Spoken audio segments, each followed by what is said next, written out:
Welcome to the महेंद्राज। आज हम लोग बात करेंगे यूपी कांस्टेबल की एसटी नंबर 24 की। यूपी कांस्टेबल एसटी 24 का जो स्पीड टेस्ट का डिस्कशन होता है उसमें हम लोग जो बात करेंगे किसकी करेंगे, हिंदी की बात करेंगे। हिंदी के जो एसटी नंबर 24 थे उसके क्वेश्चन के बारे में एक्सप्लेनेशन की बात होगी, है ना। तो एसटी नंबर 24 का जो सबसे पहला क्वेश्चन था, अगर हम हिंदी की बात करें तो वो आपको स्क्रीन पर दिख रहा है। कौन सा क्वेश्चन था? क्वेश्चन नंबर 39 था।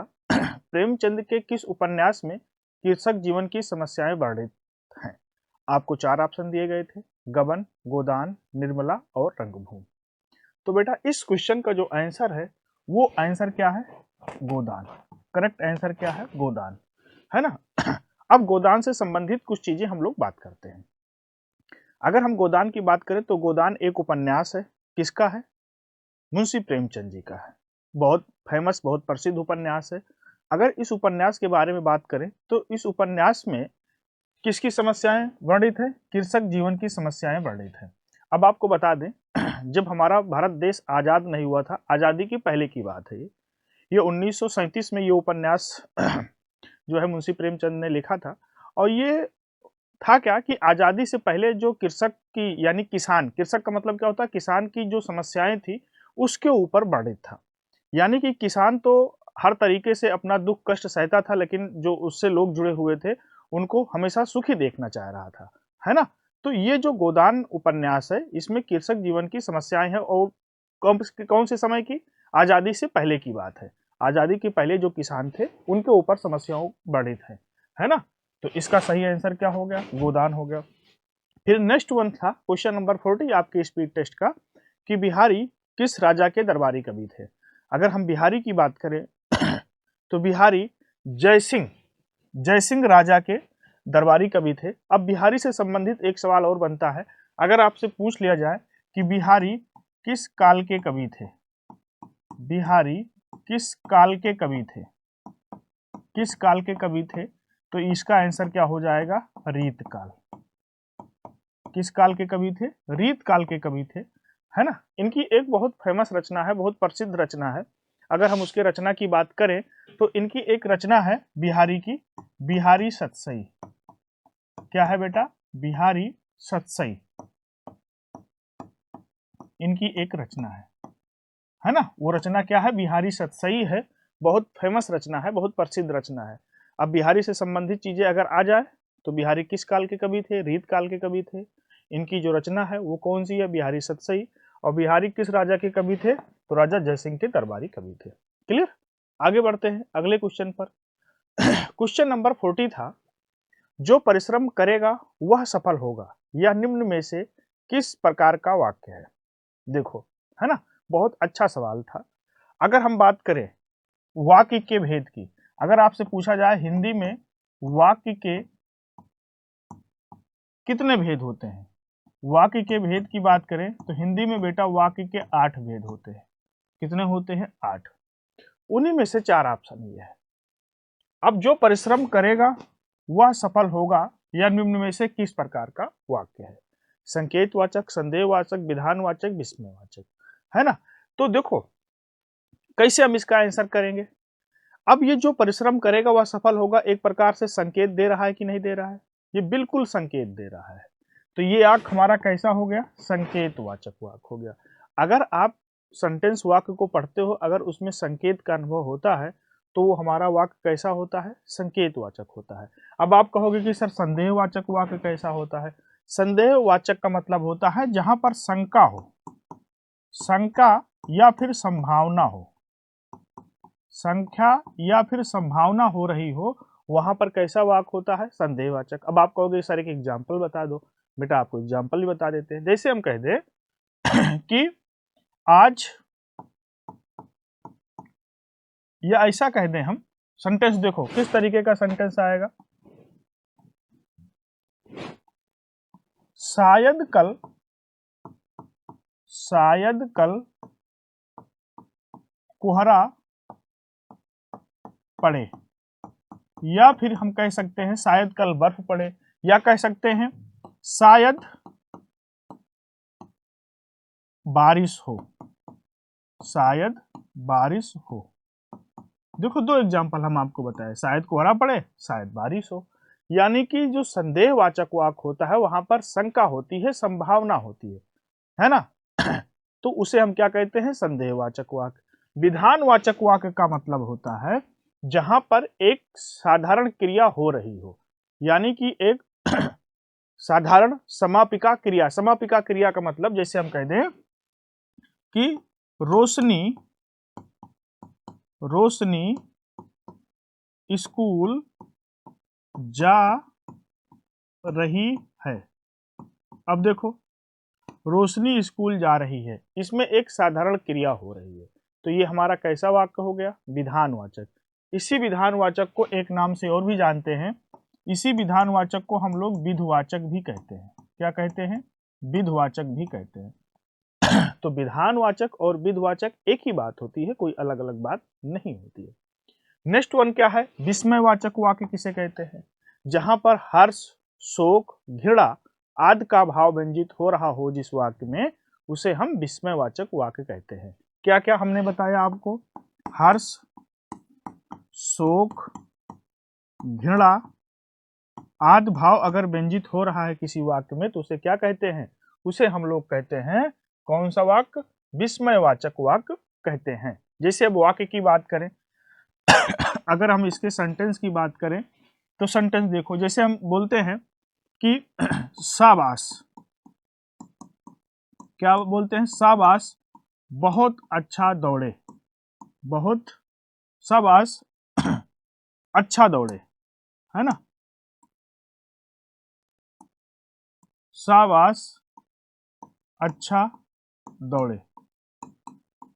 अब ये हमारा क्या हो गया? विस्मयवाचक वाक्य। और विस्मयवाचक वाक्य के साथ आप देखो विस्मयाद बोधक का चिन्ह का इस्तेमाल होता है ना। तो हम लोगों ने ये चारों प्रकार के वाक्यों के बारे में पढ़ लिया, है ना। मुझे लगता है कि आप लोग बिल्कुल कॉन्सेप्ट को समझ गए होंगे। अब ये जो हमारा वाक्य था, जो परिश्रम करेगा वह सफल होगा, किस प्रकार का वाक्य था? संकेतवाचक था। अगले क्वेश्चन की बात करते हैं 42 की। जहां किसी वस्तु या व्यक्ति को लक्ष्य कर कही जाने वाली बात दूसरे के लिए कही जाए, वहां कौन सा अलंकार होता है? अब यहां पर बेटा हमारा कौन सा अलंकार होगा? चार ऑप्शन दिए हैं, विरोधाभास अलंकार, अनियोक्ति अलंकार, अतिशयोक्त अलंकार, भ्रांतिमान अलंकार। यहां पर हमारा होगा अनियोक्त अलंकार। देखो अलंकार से सवाल डिफिनेशन बेस भी पूछे जाते हैं, एक सेंटेंस देके भी वो पूछ लेता है, तो इस बात को बिल्कुल याद रखना है ना। अब चारों ऑप्शन की बात कर लेते हैं। विरोधाभास अलंकार किसे कहते हैं? जहां पर विरोध ना होने पर भी विरोध का आभास होता है, वहां पर विरोधाभास अलंकार होता है। जहां पर विरोध ना होने पर भी विरोध का आभास हो, वहां पर कौन सा अलंकार होता है? विरोधाभास। अनियोक्त अलंकार क्या होता है? जहां किसी वस्तु या व्यक्ति को लक्ष्य कर कही जाने वाली बात दूसरे के लिए कही जाए, वहां पर अनियोक्त अलंकार होता है। अतिशयोक्त अलंकार बेटा कहां होता है? अगर हम अतिशयोक्त की बात करें, यानी कि जहां पर बहुत बढ़ा चढ़ाकर, यानी लोक सीमा का उल्लंघन करते हुए वर्णन किया जाए, वहां पर अतिशयोक्ति अलंकार होता है। मतलब जैसे एक एग्जाम्पल है, हनुमान की पूंछ में लगन न पाई आग और लंका सगरी जल गई, गए निशाचर भाग। अब हनुमान जी के पूंछ में आग नहीं लगने पाई और लंका सगरी जल गई, ऐसा कैसे हो सकता है? हनुमान की पूंछ में लगन न पाई आग और लंका सगरी जल गई, निशाचर गए निशाचर भाग, और निशाचर यानी कि राक्षस भी भाग गए। ये संभव ही नहीं है। जहां पर लोक सीमा का उल्लंघन करते हुए बहुत बढ़ा चढ़ाकर वर्णन किया जाता है, वहां पर अतिशयोक्ति अलंकार होता है। क्लियर। नेक्स्ट वन बात करते हैं, भ्रांतिमान अलंकार क्या होता है? भ्रांतिमान का मतलब होता है भ्रम, यानी किसी एक वस्तु को, किसी एक ऑब्जेक्ट को, उसको कुछ और समझ लेना। सपोज करो आप लोग कमरे के अंदर अपने एंटर करते हो, और कमरे के अंदर आप जब एंटर करते हो, है ना, लाइट ऑफ रहती है, और इन केस आपने लाइट ऑन नहीं किया, कमरे में आप इंटर कर गए, आपके टेबल पर रखा है आपका मोबाइल और उसको आप सांप समझ बैठे। मोबाइल को सांप समझ लेना, यानी कि किसी वस्तु को कुछ और ही समझ लेना, वहां पर हमारा कौन सा अलंकार होता है? भ्रांतिमान अलंकार होता है। क्लियर। तो यहां पर भ्रम होता है। तो चारों ऑप्शन को हम लोग डिटेल में डिस्कशन कर लिए। आगे बात करते हैं अगले क्वेश्चन की। अगला क्वेश्चन है कि जिस छंद में वार्णिक या मात्रिक का प्रतिबंध ना हो वह छंद क्या कहलाता है? वार्णिक छंद, मात्रिक छंद, मुक्त छंद या इनमें से कोई नहीं। देखो बेटा, पहले तो हम बात कर लें अपने छंद की। छंद के जो मुख्यतः भेद होते हैं, छंद के जो मुख्यतः भेद होते हैं वो होते हैं 3। कौन कौन से? एक होता है वार्णिक छंद, और दूसरा होता है मात्रिक छंद, और तीसरा होता है मुक्त छंद।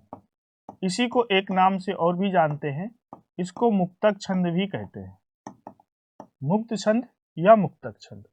अब होता क्या है, जिस छंद में जो छंद वर्ण के ऊपर आधारित हो उसे हम वार्णिक छंद कहते हैं, और जो छंद मात्रा के ऊपर आधारित हो उसे मात्रिक कहते हैं, और जो छंद जिस छंद पर वर्ण या मात्रा का कोई प्रतिबंध ना पड़ता हो उसे हम मुक्त या मुक्तक छंद कहते हैं।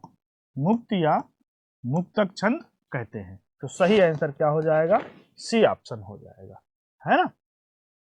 अगर हम छंद की बात करें कि छंद का जिक्र सबसे पहले बार कहाँ होता है? छंद का जो डिस्कस होता है सबसे पहले जिक्र होता है कहाँ पर बेटा? वेद में। अब पूछोगे कि सर वेद के किस वेद में? तो वेद के ऋग्वेद में सबसे पहले डिस्कस होता है ना। और इस छंद की बात करें तो छंद के आदि प्रेरणा स्रोत कौन है? छंद के आदि प्रेरणा स्रोत एक पिंगल ऋषि हैं। कौन है? पिंगल ऋषि। छंद के आदि प्रेरणा स्रोत एक पिंगल ऋषि हैं, है ना। चलो, छंद का एक नाम और भी है, छंद को एक नाम से और भी जानते हैं, इसको पिंगल के नाम से जानते हैं। छंद का एक नाम और भी होता है पिंगल।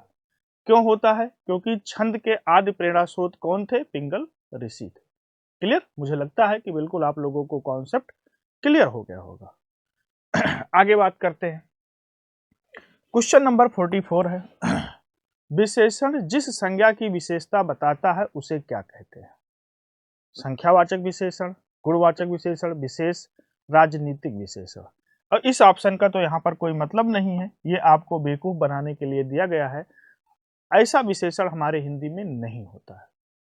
राजनीतिक विशेषण हमारे हिंदी में होता ही नहीं है। अगर हम विशेषण की बात करें तो विशेषण किसे कहते हैं? अगर विशेषण की बात करें तो संज्ञा या सर्वनाम शब्दों की विशेषता बताने वाले को क्या कहते हैं? विशेषण कहते हैं। संज्ञा या सर्वनाम शब्दों की विशेषता बताने वाले को क्या कहते हैं? विशेषण। और जिसकी विशेषता बताई जाती है, विशेषण किसकी विशेषता बताता है? या तो संज्ञा की बताएगा या तो सर्वनाम की बताएगा। तो वह विशेषण शब्द जिसकी विशेषता बताता है उसे हम क्या कहते हैं? विशेष कहते हैं। Point clear? संज्ञा या सर्वनाम शब्दों की विशेषता बताने वाले को विशेषण, और जिसकी विशेषता बताई जाए उसे क्या कहते हैं? विशेष कहते हैं। देखो, जैसे हम एक सेंटेंस देते हैं, एक वाक्य के रूप में आपको समझाते हैं। जैसे हम कह दें स्वाति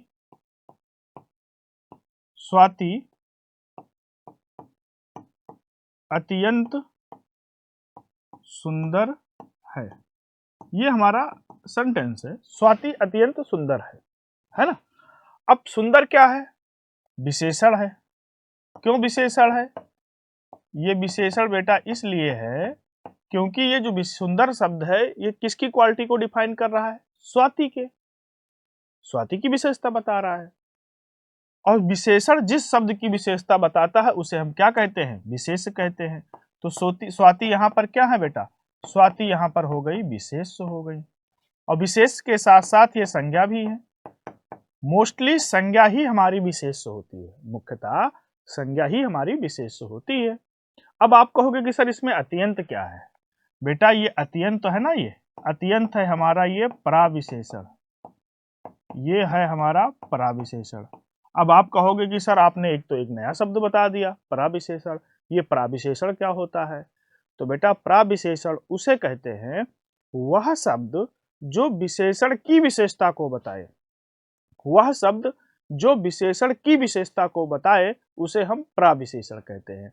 अब स्वाति सुंदर हैं लेकिन अत्यंत सुंदर हैं, तो यहाँ पर अत्यंत शब्द इस सुंदर की क्वालिटी को डिफाइन कर रहा है, तो सुंदर की क्वालिटी को डिफाइन कर रहा है, इसलिए हमारा ये क्या है, प्राविशेषण है। क्लियर? मुझे लगता है कि आप लोग बिल्कुल अच्छे से क्लियर हो गया होगा। आगे बात करते हैं अगले सवाल पर। अब अगला सवाल हमारा क्या है, गद्यांश है ना। गद्यांश के ऊपर बात करते हैं। ये जो हमारा गद्यांश है, आपको कोई भी एग्जाम देने जाएंगे, वनडे एग्जाम जहां पर हिंदी पूछी जाती है, तो आपको गद्यांश मिलेगा ही मिलेगा। इसे हम गद्यांश भी कहते हैं, इसे कहते हैं अपठित गद्यांश, अनसीन पैसेज। अपठित का मतलब होता है जो आप पढ़े हुए ना हो। होता क्या है, इस गद्यांश का क्वेश्चन इस गद्यांश में ही दिया होता है, उसकी पंक्तियों को पढ़कर हमें उसका आंसर बताना होता है ना। तो एक बार गद्यांश को देखते हैं क्या है। इस युग के युवक के चित्त को जिस नई विद्या ने सबसे अधिक प्रभावित किया है वह मनोविश्लेषण है। मनोविज्ञान और मनोविश्लेषण शास्त्र क्या है, निसंदेह अगर हम बात करें तो क्या है, निसंदेह पाठनीय शास्त्र है। इन्होंने हमारे मन में क्या हुआ है, इन्होंने हमारे मन के भीतर चलती रहने वाली अलक्ष्य धाराओं का ज्ञान कराया है। परंतु यह बात ध्यान में रखनी चाहिए कि साच मिले तो साच है, ना मिले तो झूठ। पहली बात सार्वदेशिक होती है। मनोविश्लेषण शास्त्र मनुष्यों की उत्साहित विचार विधियों का एक अकिंचन अंश मात्र है ना। जीवन शास्त्र और अगर हम बात करें तो जीवन शास्त्र के अनुसंधानों का सामंजस्य स्थापित नहीं किया जा सकता। फिर भी इतना तो निश्चित है कि मानव विश्लेषण के आचार्यों के प्रचारित तत्ववाद में से कुछ विचार इन दिनों वायुमंडल में क्या है, व्याप्त हैं। ये हमारा क्या है, गद्यांश से आगे कुछ पंक्तियां हैं। नवीन साहित्यकार उन्हें अनायास पाया जाता है ना। उसके आगे क्या है, अगर हम बात करें तो परंतु क्या है, परंतु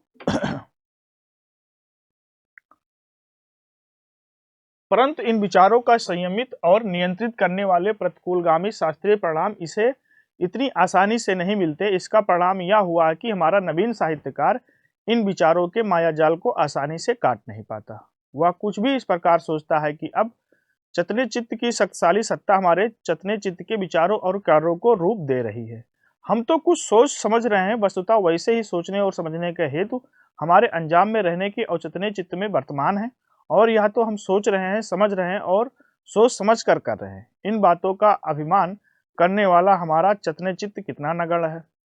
अदृश्य में वर्तमान हमारी अवदमित वासनाओं को वस्तुतः कामनाओं के महासमुद्र में यह अदृश्य चतने चित्त बोलने के कार्य के समान उतर रहा है। अदृश्य महासमुद्र की प्रत्येक तरंग इसे अभिभूत कर जाती है।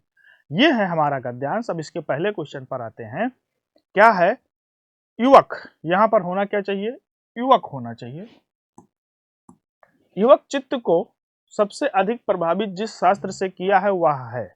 अब गद्यांश की पंक्तियों को हमने बिल्कुल पढ़ा है और गद्यांश की पंक्तियों में बिल्कुल बताया गया है कि युवक चित्त को सबसे अधिक प्रभावित जिस शास्त्र से किया है वह क्या है, मनोविज्ञान और मनोविश्लेषण शास्त्र। करेक्ट आंसर हमारा ए ऑप्शन होगा। ये गद्यांश की पंक्तियों में बताया गया है ना। Question number 46। अब ये गद्यांश से संबंधित नहीं है, क्योंकि जो गद्यांश के क्वेश्चन है वो थोड़ा सा ऑप्शन क्या, वो नंबरिंग थोड़ा सा मिसपैच है। तो अभी गद्यांश से संबंधित क्वेश्चन आगे मिलेंगे। अब ये जो क्वेश्चन नंबर 46 है ये गद्यांश से कोरिलेट नहीं करता है। यहाँ पर आपको देखो दिया हुआ है क्या, 45 से 49, थोड़ा सा नंबरिंग इसकी क्या है, मिसपैच है, क्वेश्चन की मिसमैच है ना। तो क्वेश्चन नंबर 46 क्या है, निम्नलिखित में से सही वर्तनी है, यानी कि व्याकरण के दृष्टि से आपको सही शब्द बताना है। आनुषंगिक, आनुषंगिक, अनुषंगिक और आनुषंगिक। वर्तनी और व्याकरण की दृष्टि से बेटा जो शुद्ध शब्द है वो क्या है, आनुषंगिक है। क्या है, आनुषंगिक है ना। अब कहोगे कि सर इस आनुषंगिक का मतलब क्या होता है, इस शब्द का अर्थ क्या होता है। बेटा इस आनुषंगिक का अर्थ होता है जो अपने आप से हो जाता है। अपने आप से जो हो रहा है उसे क्या कहते हैं, आनुषंगिक कहते हैं, है ना।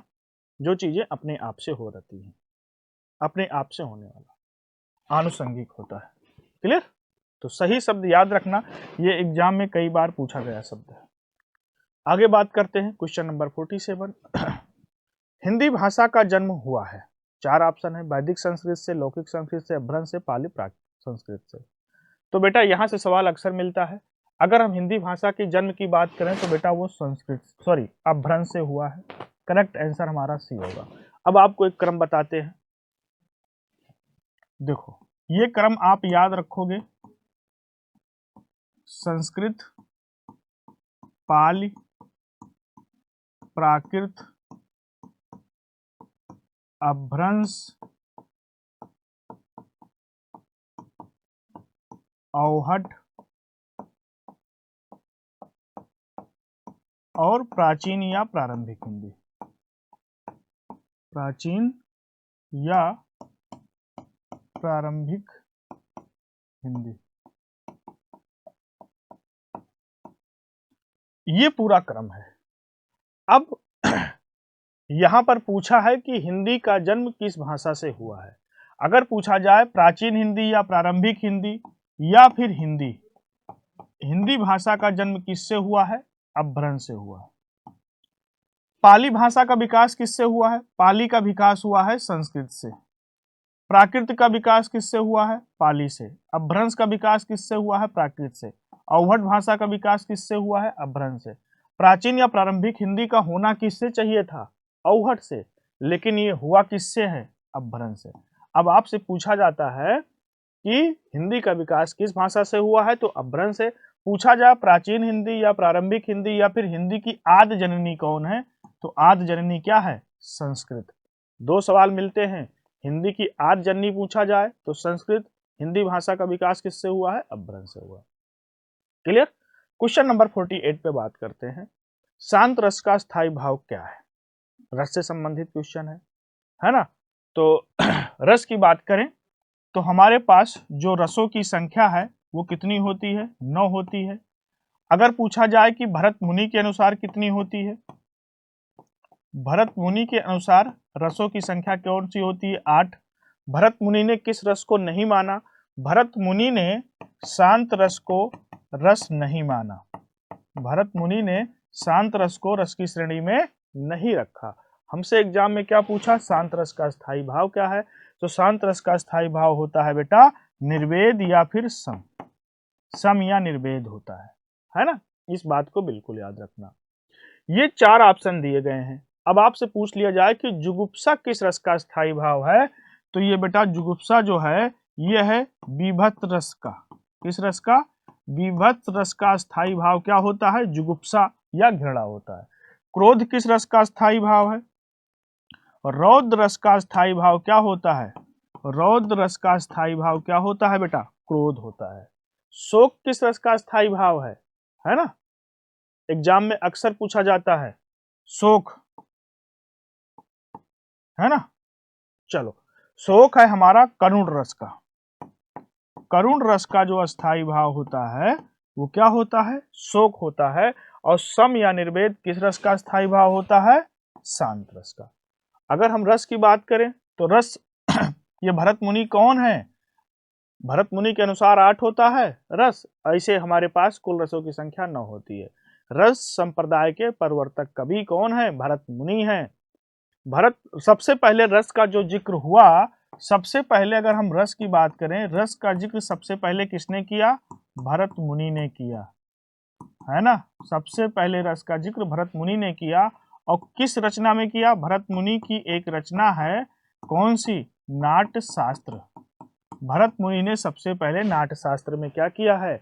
रस का जिक्र किया है। क्लियर? आगे बढ़ते हैं। अगला सवाल है रचना के आधार पर रूढ़ शब्द नहीं है। अब देखो, रचना के आधार पर ये जो रूढ़ शब्द है ना, ये रूढ़ संज्ञा शब्द होते हैं। क्या होते हैं? रूढ़ संज्ञा शब्द होते हैं।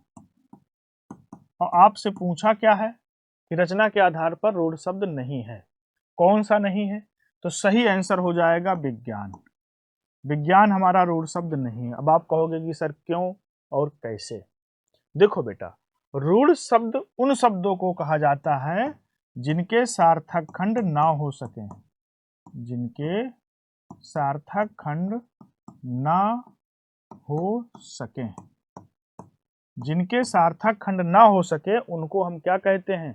रूढ़ शब्द कहते हैं, है ना। ये दोनों क्वेश्चन एक ही टॉपिक से हैं, रिलेटेड करते हैं। यहाँ पर पूछा है कि रचना के अनुसार शब्द रूप कितने प्रकार के होते हैं। तो रचना या पूछ ले या फिर बनावट पूछ ले। रचना या बनावट के अनुसार शब्द रूप के कितने प्रकार होते हैं, तो उसका सही आंसर होगा 3 प्रकार के होते हैं। अब कहोगे कौन कौन से, देखो एक होता है हमारा, ये दोनों क्वेश्चन एक ही टॉपिक से हैं, एक ही पॉइंट से हैं। 3 शब्द होते हैं रचना बनावट के आधार पर। एक होता है रूढ़ शब्द, दूसरा होता है बेटा यौगिक शब्द, और तीसरा होता है योग रूढ़ शब्द, है ना। तो रूढ़ शब्द उन शब्दों को कहते हैं जिनका सार्थक खंड नहीं होता है। यौगिक शब्द उन शब्दों को कहते हैं जिनका सार्थक खंड हो जाता है। यौगिक शब्द उन शब्दों को कहते हैं जिनका सार्थक खंड हो जाता है। इनका निर्माण किससे होता है? उपसर्ग से भी होता है, प्रत्यय से भी होता है, और तत्पुरुष समास से भी होता है। जो यौगिक शब्द होते हैं उनका निर्माण किससे होता है? उपसर्ग से भी होता है, प्रत्यय से भी होता है, समास से भी होता है। अब आपको दिखाते हैं, कहोगे कैसे? तो देखो बेटा, ये विज्ञान शब्द है ना, ये किन शब्दों से मिलकर बना है? बी प्लस ज्ञान। तो ये बी क्या है हमारा? बी है हमारा उपसर्ग, और ज्ञान क्या है इसमें? ज्ञान है हमारा मूल शब्द। और ये जो उपसर्ग होते हैं और प्रत्यय होते हैं, ये हमेशा मूल शब्द में ही जुड़ते हैं। और देखो, दिन है, आंख है, घोड़ा है, इसमें कोई आपको उपसर्ग दिख रहा है क्या? नहीं दिख रहा है। तो जो यौगिक शब्द होते हैं उनका निर्माण उपसर्ग से, प्रत्यय से, तत्पुरुष समास से होता है। अब आपसे पूछा जाए विज्ञान कैसा शब्द है, तो क्या बताओगे? यौगिक शब्द है। और ये जो क्या होता है, तीसरा क्या है? योग रूढ़ शब्द। योग रूढ़ शब्द क्या होते हैं? बहुब्रीहि समास अगर आप पढ़े हो तो बहुब्रीहि समास के जितने उदाहरण हैं वो सारे के सारे योग रूढ़ शब्द होते हैं। योग रूढ़ शब्द अपना अर्थ नहीं देते हैं, वो किसी तीसरे अर्थ की ओर संकेत करते हैं। पॉइंट क्लियर हुआ? अगर आपको बहुब्रीहि समास का ज्ञान है तो बहुब्रीहि समास के जितने भी उदाहरण हैं वही हमारे क्या होते हैं? वही हमारे योग रूढ़ होते हैं। जैसे एक शब्द बता देता हूं, जैसे आ जाए चतुर्भुज। क्या आ जाए? चतुर्भुज। 4 हैं भुजाएं जिसके, अर्थात भगवान विष्णु। शब्द आ जाए क्या? पीतांबर। पीतांबर, पीला है जिसका अंबर, यानी कि भगवान श्री कृष्ण। शब्द आ जाए हमारे पास नीलकंठ। नीला है जिसका कंठ, अर्थात कौन? महादेव, यानी कि भगवान शिव की। तो ये जो सारे एग्जाम्पल हैं ये किसके हैं? ये है योग रूढ़ शब्द, और ये बहुब्रीहि समास के उदाहरण भी हैं। क्लियर? तो मुझे लगता है कि आप लोग बिल्कुल अच्छे से क्लियर हो गया होगा। आगे बढ़ते हैं। अगला सवाल है, मैथिली का उद्भव किस अपभ्रंश से हुआ है? मैथिली का उद्भव, जैसे अब अपभ्रंश क्या है? अपभ्रंश एक भाषा है, और इसी अपभ्रंश से हमारी हिंदी भाषा का क्या हुआ है? जन्म हुआ है।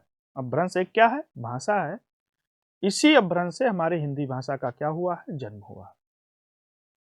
तो मैथिली का जो उद्भव किस अपभ्रंश से हुआ है? ये हुआ है मागधी से। करेक्ट आंसर क्या हो जाएगा? सी।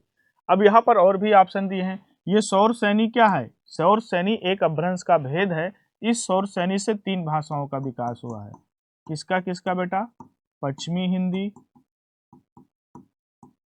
है ना, राजस्थानी,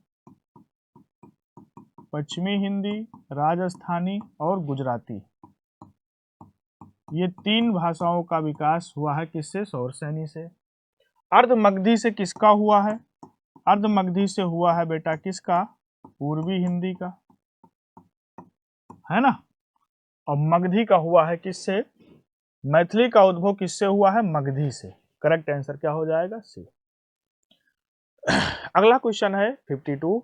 मीठा अमरूद में मीठा विशेषण किस कोट का शब्द है?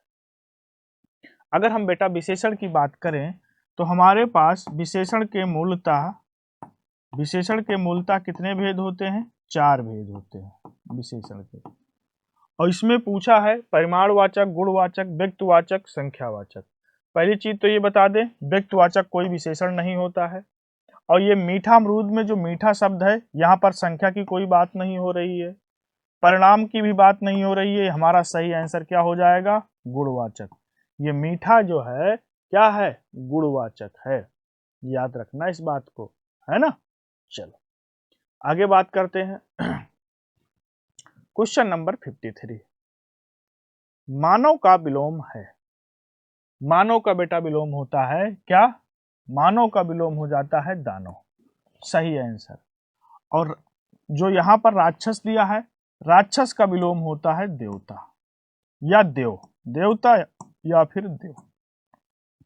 मानव का विलोम दानव, राक्षस का विलोम देवता या देव। क्लियर।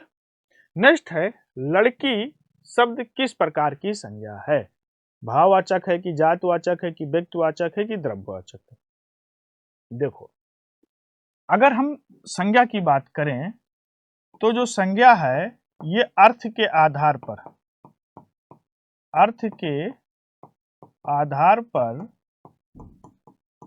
संज्ञा के कितने भेद होते हैं? संज्ञा के अगर हम भेद की बात करें तो 5 होते हैं अर्थ के आधार पर। कौन कौन से? 4 तो यहां आपको दिखा है। एक हमारी होती है कौन सी? समूहवाचक संज्ञा। 4 यहां दिख रहा है, एक लास्ट वन होती है 5वीं समूहवाचक संज्ञा। अब पूछा है लड़की शब्द किस प्रकार की संज्ञा है, तो वो क्या है? जातिवाचक संज्ञा। देखो, जातवाचक संज्ञा उसे कहते हैं जहां पर किसी की जात की बात होती है। यहाँ पर लड़की एक जात की बात हो रही है, तो कौन सी संज्ञा हो गई? जातिवाचक।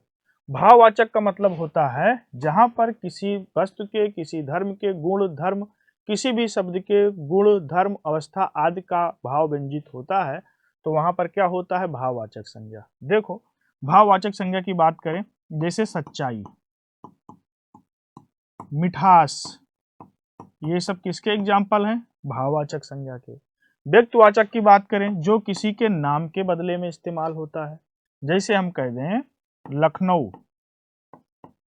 लखनऊ क्या है? व्यक्तिवाचक, क्योंकि लखनऊ है।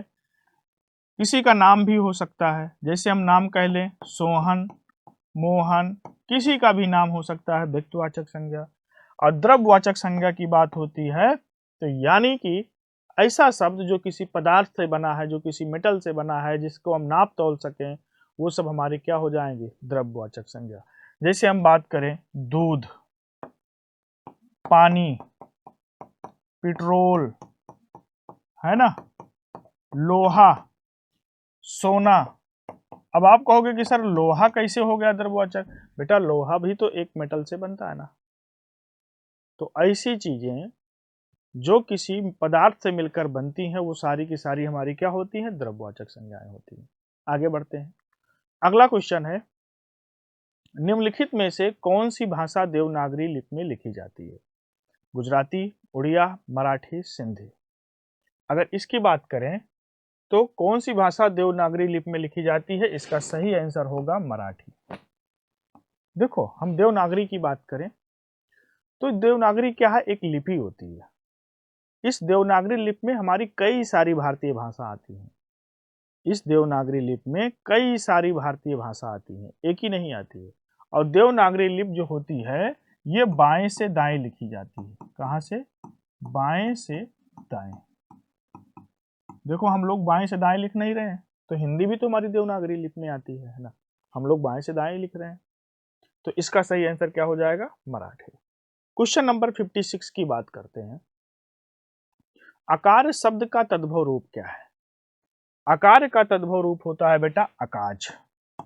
सही आंसर अकाज है। अब आपको मैं एक ट्रिक बताता हूं, बहुत अच्छी ट्रिक।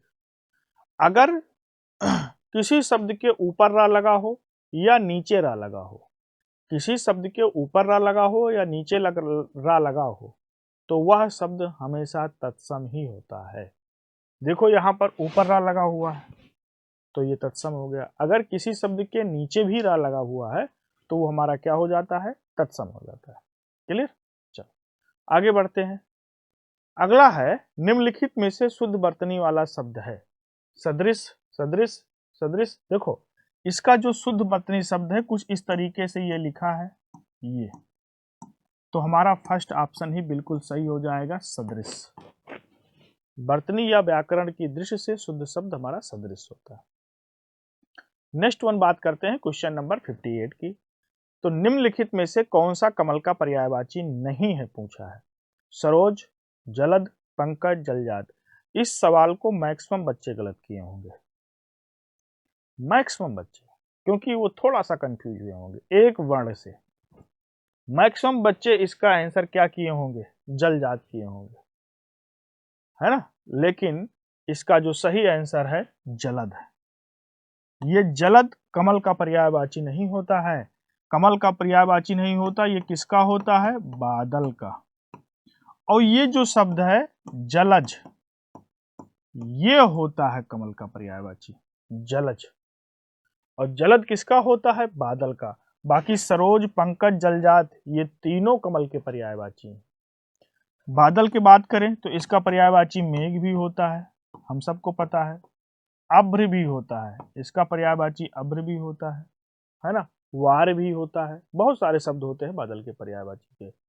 तो सरोज, पंकज, जलजात, नीरज, अंबुज, है ना, पुंडरीक, ये सारे के सारे किसके पर्यायवाची होते हैं, कमल के होते हैं। क्लियर। अगला है, इनमें से कौन सा उपन्यास अज्ञेय का है ना। बहुत अच्छा क्वेश्चन है ये। अगर हम बात करें 59 का, तो इनमें से कौन सा उपन्यास किसका है, अज्ञेय का है। ये सवाल आपसे पूछा गया है ना। चलो भाई बात करते हैं कौन सा उपन्यास अज्ञेय का है। तो यहाँ पर जो अज्ञेय का उपन्यास है वो क्या है, नदी के दीप, है ना। मोस्ट इंपॉर्टेंट है ये, नदी के दीप किसका उपन्यास है, अज्ञेय का है। इस बात को हमें बिल्कुल याद रखना है। अब अज्ञेय के बारे में कुछ पॉइंट की और भी हम बात कर लेते हैं। अगर अज्ञेय की बात करें तो इनका पूरा नाम होता है सच्चिदानंद, क्या होता है, सच्चिदानंद हीरानंद वात्स्यायन। इनका पूरा नाम, इनका पूरा नाम होता है सच्चिदानंद हीरानंद वात्स्यायन। अज्ञेय को इनकी एक रचना के लिए ज्ञानपीठ पुरस्कार मिला है।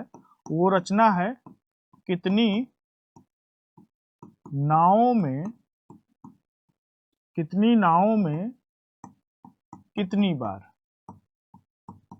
कितनी नावों में कितनी बार, ये इनकी रचना है। इस रचना के लिए इनको ज्ञानपीठ पुरस्कार मिला है, ज्ञानपीठ पुरस्कार।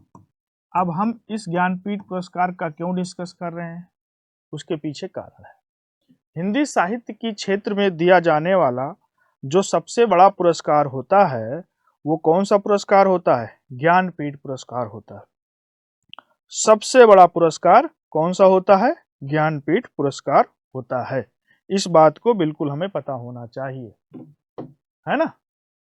ज्ञानपीठ पुरस्कार की अगर हम पुरस्कार राशि की बात करें तो इसमें जो पुरस्कार राशि मिलती है वो मिलती है बेटा 11 लाख रुपए। और हिंदी साहित्य की क्षेत्र में दिया जाने वाला सबसे सर्वोच्च पुरस्कार होता है कौन सा, ज्ञानपीठ पुरस्कार, है ना। चलो बात करते हैं अगले क्वेश्चन की। दिया है क्वेश्चन नंबर 60 है ना। क्वेश्चन नंबर 60 दिया है, पूछा है नट का अर्थ क्या होता है। बेटा नट का अर्थ यहां पर होता है विनम्र। सही आंसर क्या हो जाएगा, विनम्र हो जाएगा। क्लियर। आगे बात करते हैं अगले क्वेश्चन की। अगला क्वेश्चन है, हो गया ना यहाँ पे, हाँ। किस शब्द में कर्मधारय समास नहीं है, नीलांबुज में, चंद्रमुखी में, पुरुषोत्तम में, या फिर चौपाई में। चलो बात करते हैं। अगर हम नीलांबुज का समास विग्रह करें तो इसका समास विग्रह होगा नीला है, नीला है जो अंबुज, नीला है जो अंबुज। और अंबुज पर्यायवाची किसका होता है, कमल का, है ना। तो अंबुज यहां पर क्या हो गया, अंबुज हो गया यहां पर विशेष। और नीला क्या है, हम सबको पता है नीला क्या होता है, विशेषण होता है। और कर्मधारय समास ये कहता है जिस समास के दोनों पदों के बीच में विशेषण विशेष का संबंध होता है उसे हम कर्मधारय समास कहते हैं। कर्मधारय समास क्या होता है? जिस समास के दोनों पदों के बीच में विशेषण विशेष का संबंध हो उसे कर्मधारय समास कहते हैं। अब देखो, दोनों पदों के बीच में विशेषण विशेष का संबंध हो गया तो ये क्या हो गया? कर्मधारय समास हो गया। चंद्रमुखी की बात करें तो चंद्र के समान मुख, चंद्र के समान मुख। और कर्मधारय समास का एक कॉन्सेप्ट ये भी होता है कि दोनों पदों के बीच में अगर उपमेय उपमान का भी संबंध होता है तो उसे कर्मधारय समास कहते हैं। अब यहाँ पर चंद्र के समान मुख, किसकी तुलना की जा रही है? मुख की जा रही है। तो मुख यहाँ पर हमारा क्या हो गया? उपमेय। और किससे की जा रही है? चंद्र से। तो चंद्र हमारा यहाँ पर क्या हो गया? उपमान। तो अगर दोनों पदों के बीच में उपमेय उपमान का संबंध होता है तो भी वो हमारा कौन सा समास हो जाता है? कर्मधारय। पुरुषोत्तम, अगर हम बात करें तो इसका समास विग्रह होगा पुरुषों में उत्तम।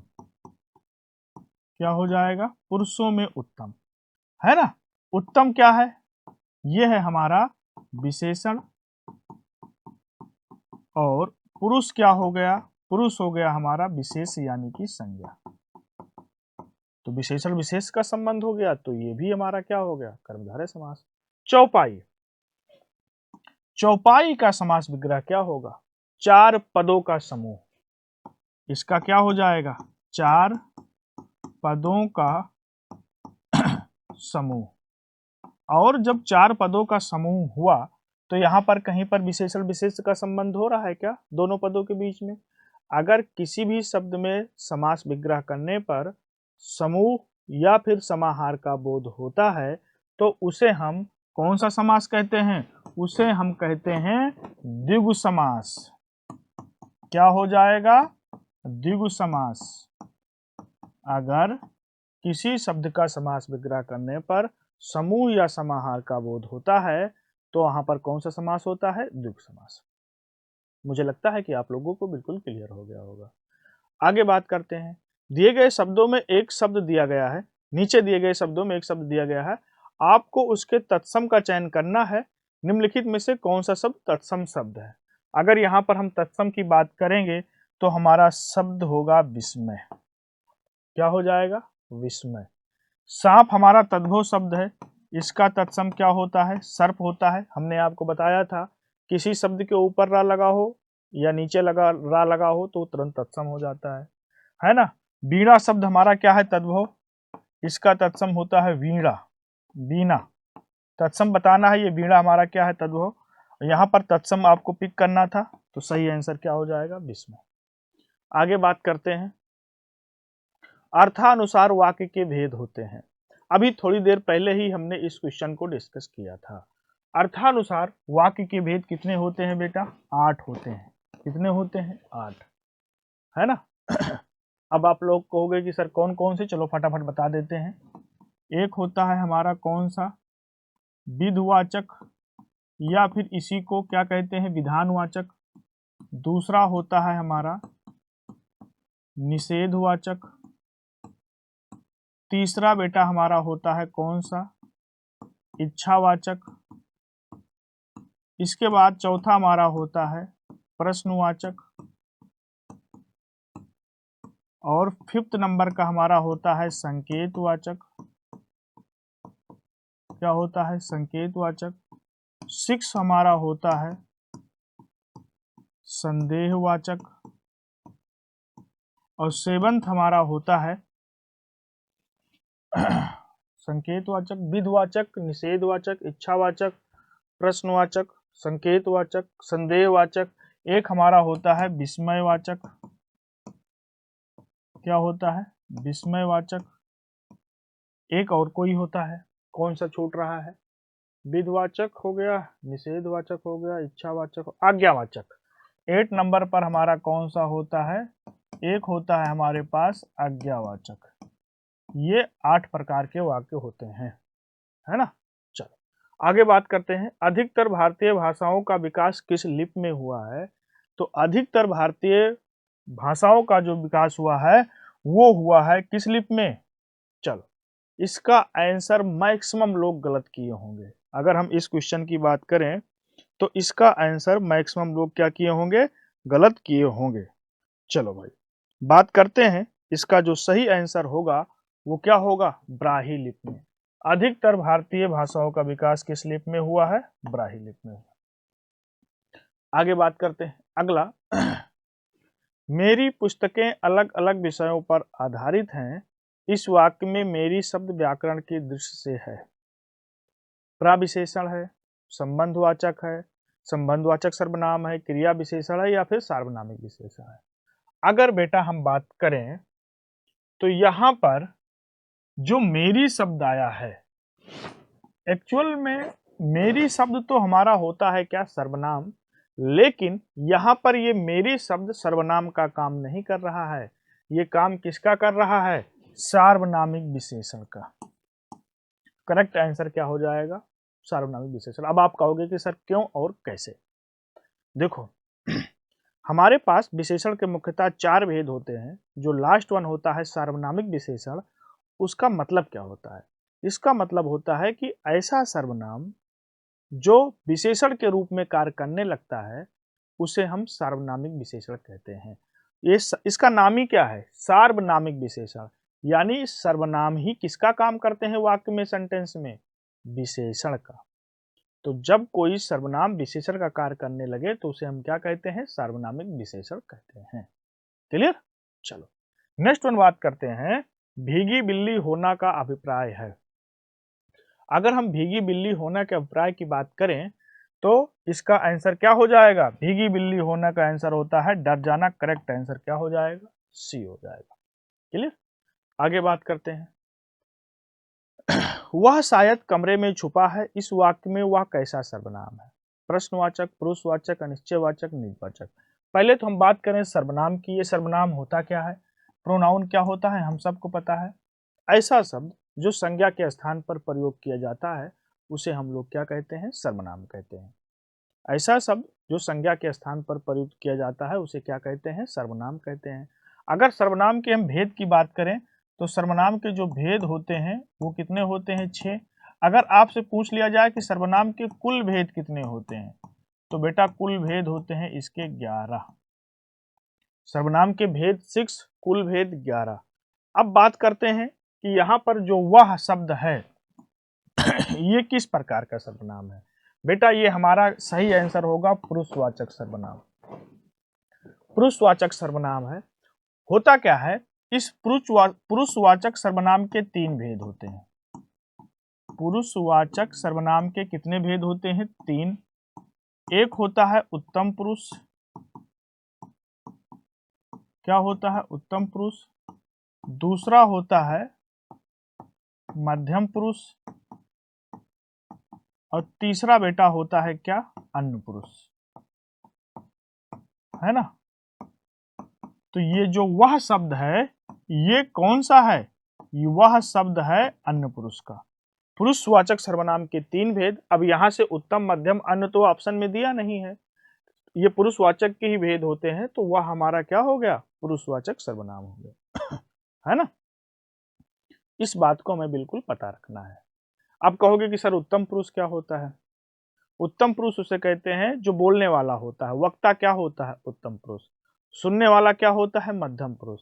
अन्य पुरुष किसी तीसरे के संबंध में। जैसे हम बात करें उत्तम पुरुष में क्या आ जाएगा, मैं आ जाएगा, हम आ जाएगा, है ना। मध्यम पुरुष में क्या हो जाएगा, तुम आ जाओगे, है ना, आप आ जाओगे। और अन्य पुरुष में वह आ जाएगा, यह आ जाएगा, वे आ जाएंगे। ये आपका इस्तेमाल मध्यम पुरुष में भी होता है और यही आपका इस्तेमाल निजवाचक सर्वनाम में भी होता है, निजवाचक सर्वनाम में। अब लेकिन दोनों में अलग अलग चीजें होती हैं।